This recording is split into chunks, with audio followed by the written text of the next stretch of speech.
Exploration Films. Check us out on the web at explorationfilms.com. In the West, most of us have been through the school system and been taught evolutionary theory, or the theory tale of evolution, as I call it. And it's nonsense. It's a house of cards, and it doesn't take very much for you to start pulling it apart, and the whole thing just collapses. So that's how we began the project. So when we came to it then on a practical level, the first thing we needed to do was the visuals had to be stunning. We've had decades of absolutely top quality wildlife programming with BBC wildlife documentaries, David Attenborough and all of that stuff. So that was the first thing. The visuals had to be so good that they could stand toe-to-toe with any wildlife documentary that was secondly produced. Then, of course, the information needed to be good. One of the main reasons why macroevolution is so weak is when Darwin wrote Origin of the Species, which was, I think, 1859, he knew nothing about DNA.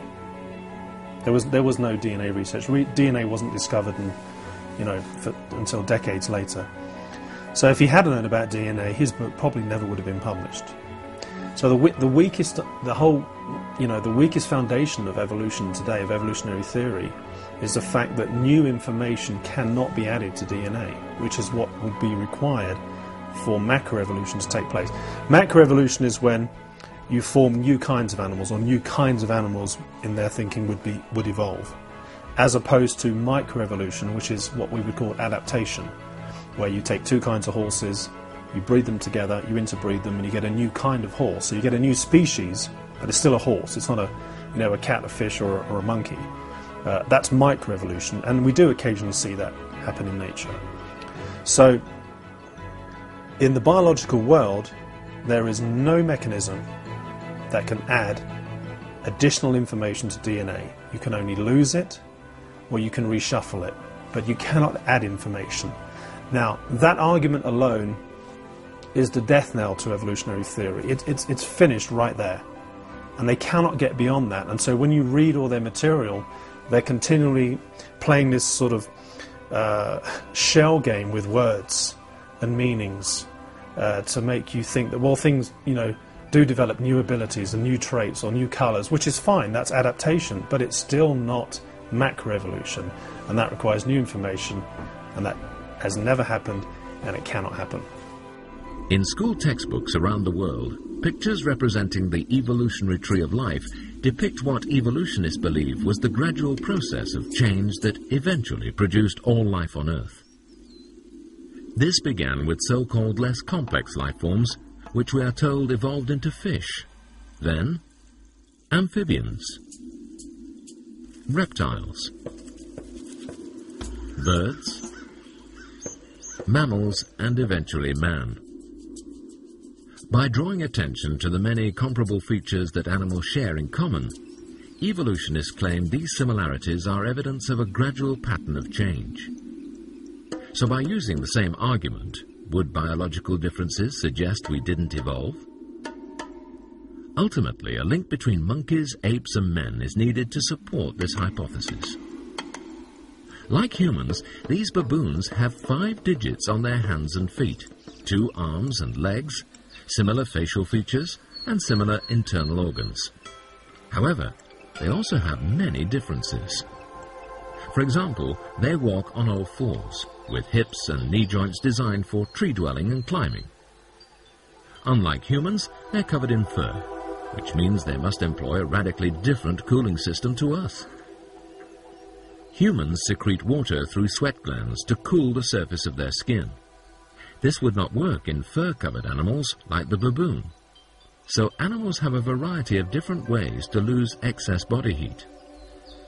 This is not a minor biological variation, as sweat glands are very complex, and given that their use in this way is unique to humans, suggests that our designer had foreknowledge about our ability to clothe ourselves and produce man-made homes where we would control our climate. Because of the obvious biological differences, Darwinists have tried desperately for many years to produce a missing link, an intermediary between apes and humans. A creature that appears to be part ape and part human.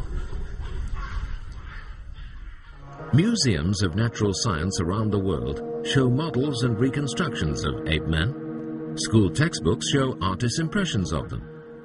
TV documentaries have even been walking with them. But the biggest trade secret in paleontology is that the missing link is actually, well, still missing.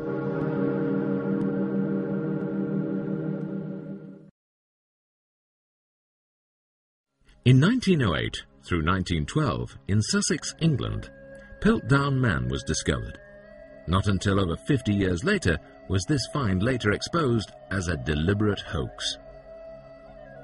Tests revealed that the teeth had been filed down and skull fragments had been stained with chemicals to change their appearance.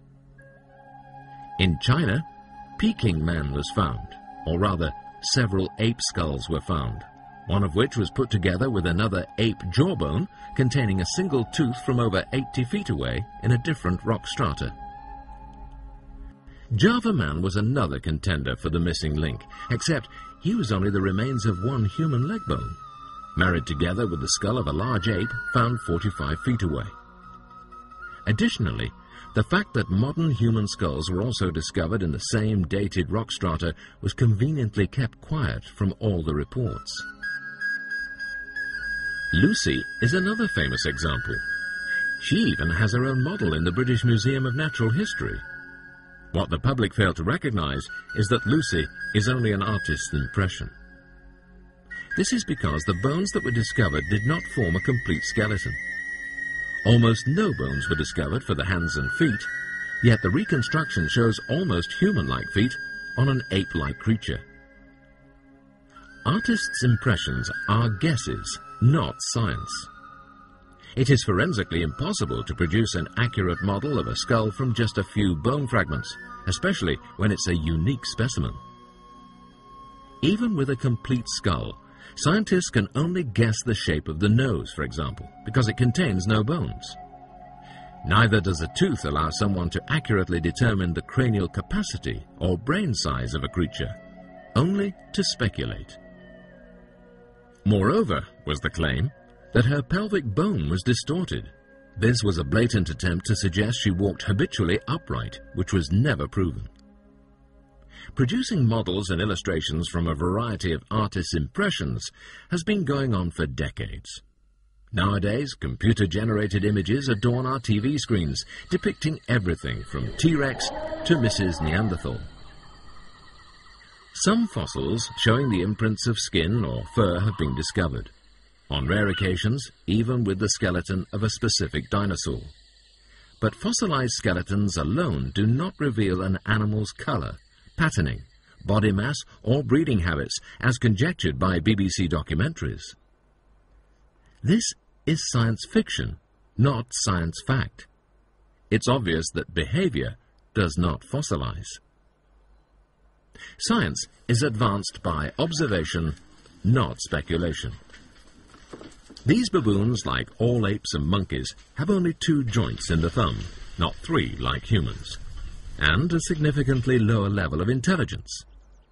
As a result, humans can make documentaries about them rather than the other way around. Exploration Films, where curious truths and uncommon minds meet.